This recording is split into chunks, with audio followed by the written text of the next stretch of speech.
Taking care of your head is going to be really important, so helmet safety is critical. But there's other things we look at. Coming head to toe on your body, next up is going to be your ears. You want to make sure that you don't have headphones on, you don't have earbuds, you're not listening to any music, because you want to make sure that if a car's coming up behind you, or maybe a police officer or a fire truck, you want to have great awareness of your surroundings when you're riding a bicycle. Next is going to be your skin. You're out, and maybe it'll be a nice sunny day like today. You want to make sure that you're starting your healthy habits for life out as a young child, so sunscreen is always going to be important.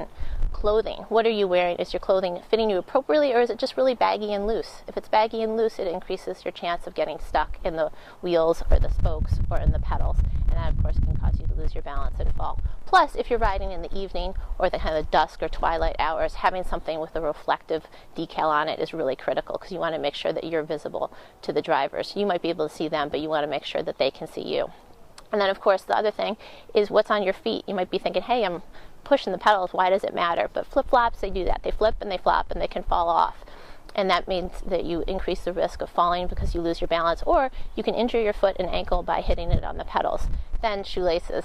Loose shoelaces are going to get stuck in those spokes, they're stuck in the gears, get stuck in the pedals, making it more likely that you fall, or again, have an injury to your foot or your ankle. Now as parents, we always need to model the right behavior as well, right? So when you're out as a family enjoying the nice weather riding bikes, you too need to wear a helmet and model that safe behavior.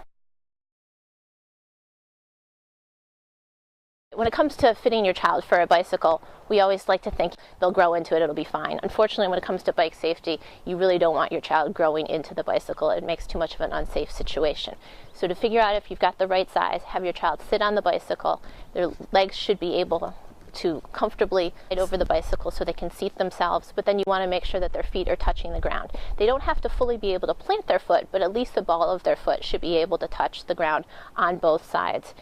In addition, if there's a bar in the center coming from the area of the handles to the seat, you want to make sure that they have at least a 1-inch clearance. So when they're stepping down, you want to make sure they don't accidentally bruise themselves or injure themselves with a straddle type injury.